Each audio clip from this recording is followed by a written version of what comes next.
I am Reverend Brian Ferguson. I use the pronouns he, him, his. I have the honour and privilege of serving as the minister here at the Unitarian Universalist Fellowship of Redwood City. I invite you now to join me in the spirit of prayer, meditation, and reflection. These are the words of my colleague, Reverend Amanda Poppy. This is the home that love made. It is full of love that the founders felt when they planned out these walls and raised these beams above us. This is a home that love made. It is full of the love of all who have worshipped here, those who have celebrated and grieved here, the babies dedicated, couples married, and family members mourned here. This is the home that love made. It is full of the love of our children as they learn and laugh together, and our youth as they grow into their own sense of purpose and meaning. This is the home that love made. It is full of the love of the staff who have served it, full of the hopes of this congregation, their hard work, and their acts of dedication. This is the home that love made. It is full of the love of the choir, the love made so clear in the voices lifted here on Sunday morning. This is the home that love made. It is full of our love, the love of our community, despite our differences and disagreements. The love that holds us together as a people. This is the home that love made. Can you feel it? I invite you to join me in a time of silence.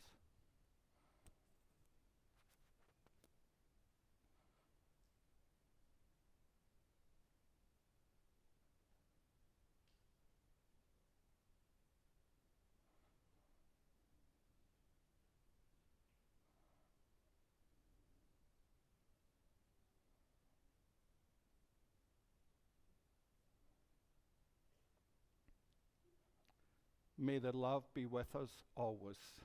Blessed be, and amen.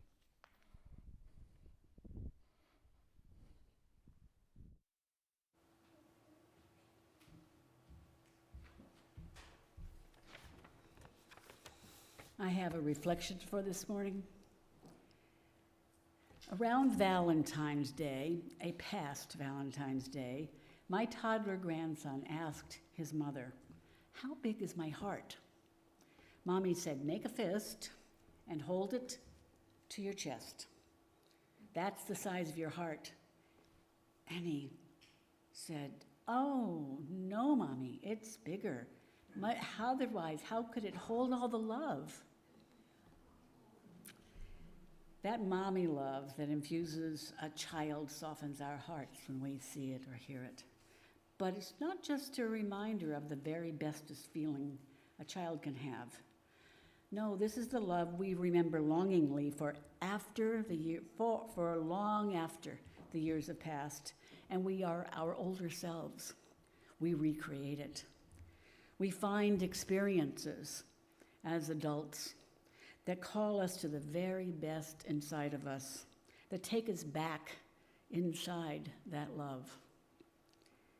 It's in intimacy, in spirit, in fellowship, in the awe-inspiring face of nature.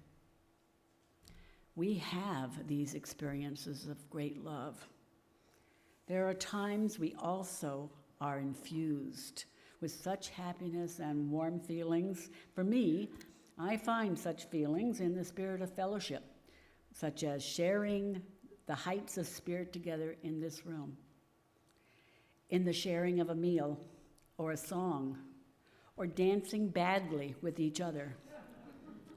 This is why it's so powerful for me to be committed to this fellowship and to all of us that are here.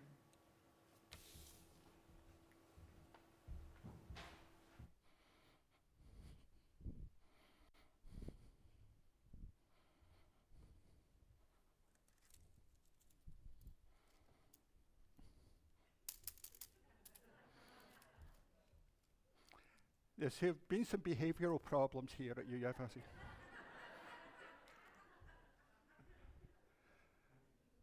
When Jeanne was talking there and she talked about dancing badly, I couldn't help being self-conscious when she said that. So. But when she was telling the story about your grandson, I couldn't help thinking of a story I experienced at a previous congregation I served. I was doing the time for all ages, and there was the children were gathered around me, and I can't remember the answer I was looking for. I only remember the answer I received. I said, "What is your heart for?"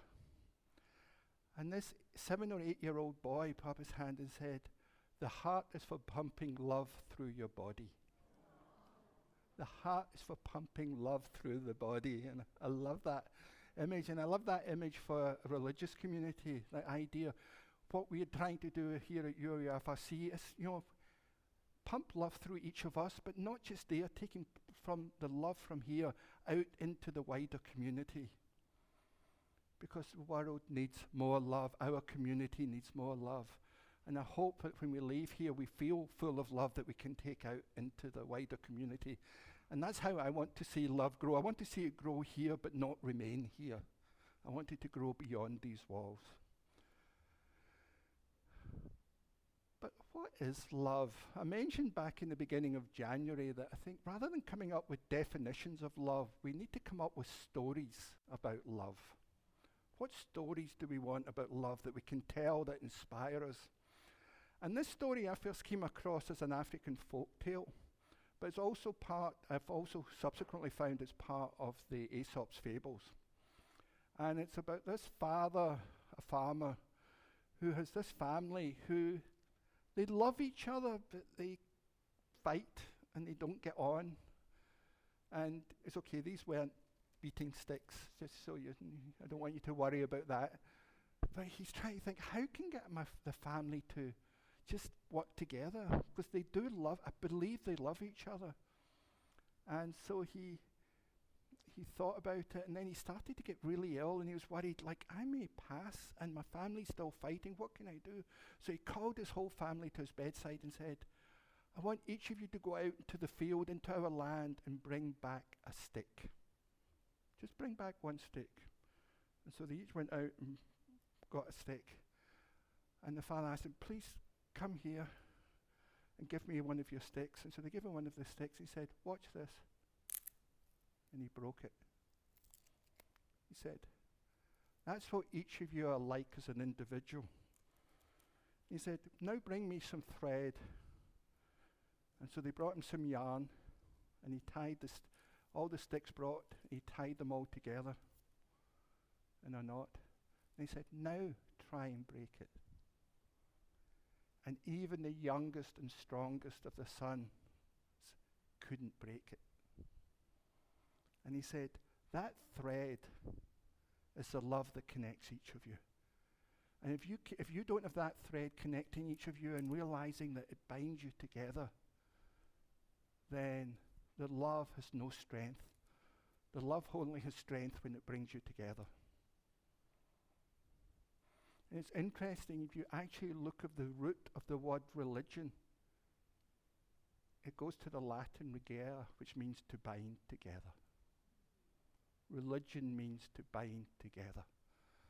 And I love that idea. So that's, when we love grows, we want to grow the threads of connection to each other because that makes each of us stronger. So thank you, and I'll put these sticks in a safe place now.